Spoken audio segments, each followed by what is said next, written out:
relação, minha primeira relação com a poesia foi com aquela poesia de cunho popular, poesia oral. Eu me lembro muito bem da casa do meu avô, dos meus avós, ambos, tanto o materno quanto o paterno, né? Os rádios ligados com aquelas cantorias de viola no final da tarde. Acho que pela manhã também, mas eu me lembro mais, o que me marca mais são aquelas cantorias de viola nos rádios, que a gente ouvia provavelmente de rádios de Campina Grande na época, na parte da tarde, né? Pôr do sol. E também das declamações e leituras de cordel. Na casa do meu avô paterno, eu lembro de meu pai e meu tio, o irmão dele, fazendo, e os irmãos dele, meus tios, né? Fazendo aqueles cigarros de fumo, né, para meu avô, botando numa latinha. E enquanto isso, todo mundo numa roda, conversando e declamando poemas e lendo cordéis. Essa foi minha primeira experiência. Tanto é que eu me lembro de um cordel que ainda na infância me marcou muito, que contava a história, e agora já enquanto professor eu encontrei esse cordel numa biblioteca de uma escola pública. Não saberei dizer aqui o título do cordel, mais ou menos assim, é a história da menina que virou cachorra ou cadela. E aquilo me marcou muito porque eu tinha muito medo da capa daquele cordel. Muito medo, porque trazia uma espécie de esfinge, né? Era a mistura de uma mulher com uma cadela. E aquilo me assustava muito. Eu me lembro de ter noites de pesadelos com aquela capa do cordel. E o cordel contava a história, como aliás é muito típico de alguns cordéis, aquela visão moralista, né? No final, contava a história de uma menina, de uma jovem, que queria ir para o carnaval e a mãe queria levá-la para a missa. E ela, nessa discussão, né, eufórica de não vou para a festa do carnaval, não, você vai para a missa. Ela acabou, no momento do ímpeto da discussão, tendo uma raiva mais exaltada da mãe, chamando a mãe de cachorra. E ela acabou indo realmente para a festa. E no meio do desfile do carnaval, ela se transforma numa cadela. Isso é bem típico da linguagem, do imaginário cordelístico, né? Aquela coisa do fantástico. Essa foi a minha primeira experiência com leitura de poesia. Lembranças do velho umbuzeiro. No leito de um riacho torto, que há muito a nuvem não lambeu, encontro os urubus e absorto, contemplo o espelho em que morto, bebem a bilis de Prometeu. Bocas abertas amoladas, dilaceram as folhas caídas, competem assim assustadas, com as taturanas inflamadas, grotescas rastejam na lida. A lagarta de fogo intenta somente ganhar amplidão, se guarda, se esconde e aguenta, se enegra, se ala e tenta virar um cavalo do cão. Um grito cansado de avô assoma do chão zombeteiro, e o tempo que ao longe o levou é o mesmo que aqui arrancou raízes de um velho umbuzeiro. Poesia vem do grego poiesis, que quer dizer criação, né? Tessitura.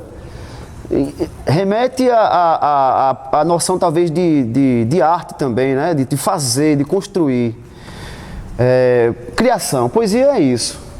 No sentido mais espontâneo do que eu posso dizer o que é poesia, eu acho que poesia, no sentido mais amplo, é aquela experiência profundamente estética, né?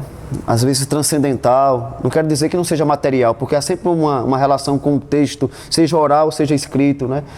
E a poesia, ela é aquele momento em que o indivíduo entra numa espécie, eu vou usar uma palavra que pode parecer forte, mas uma espécie de transe estético, né?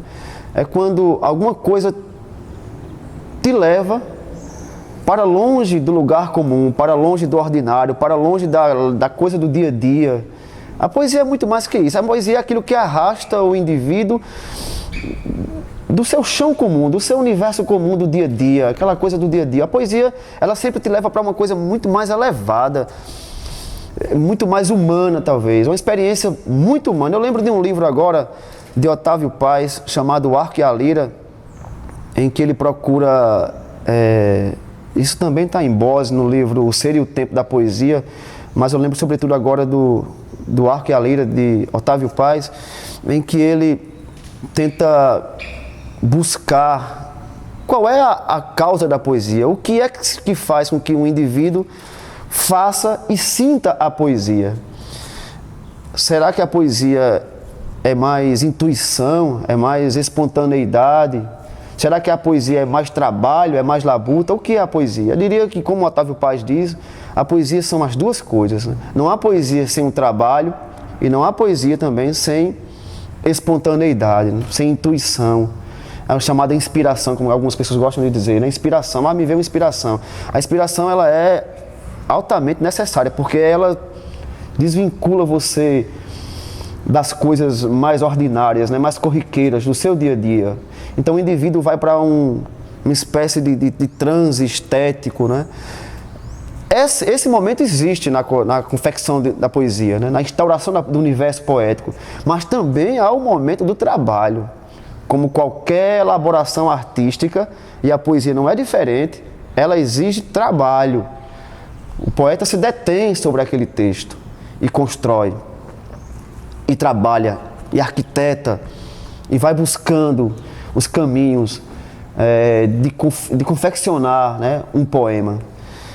Acho que a poesia está nesse... Eu lembro do mesmo livro, eu lembro de uma frase, só assim para a gente sintetizar o que eu quero dizer com isso, né? No mesmo livro tem uma frase, do livro de Otávio Paz, em que ele diz: liberdade e fatalidade marcam o encontro no homem. Essa frase é perfeita, tanto é que eu não esqueci. É um livro teórico, bastante teórico, mas eu vejo uma frase, num livro teórico, você encontra uma frase que contém, né, toda uma carga poética, né, e de verdade também. Porque de fato é isso, o homem é liberdade e o homem também é fatalidade. Como dizia Sartre, o homem está condenado a ser livre. Cantiga para Margarida, o elogio da Revolução. Dizem que o bando de Silvino, andando sem eira nem beira, juntou-se a Guevara, Sandino, Zapata, Zumbi e Virgulino, foram quebrar quilos na feira. Conselheiro de pés no chão e a cabeça acima da vida, foi o santo de devoção da cabroeira que em ação é mesmo que ver Margarida. E os donos da serra e do mundo, armados de fogo e poder, tentaram acabar com Canudos, mas viram perplexos e mudos a grande Babel fenecer. Dizem que o bando de Silvino nunca se extinguirá na serra. Canudos, Guevaras, Sandinos, Zapatas, Zumbis, Virgulinos, margaridarão pela terra.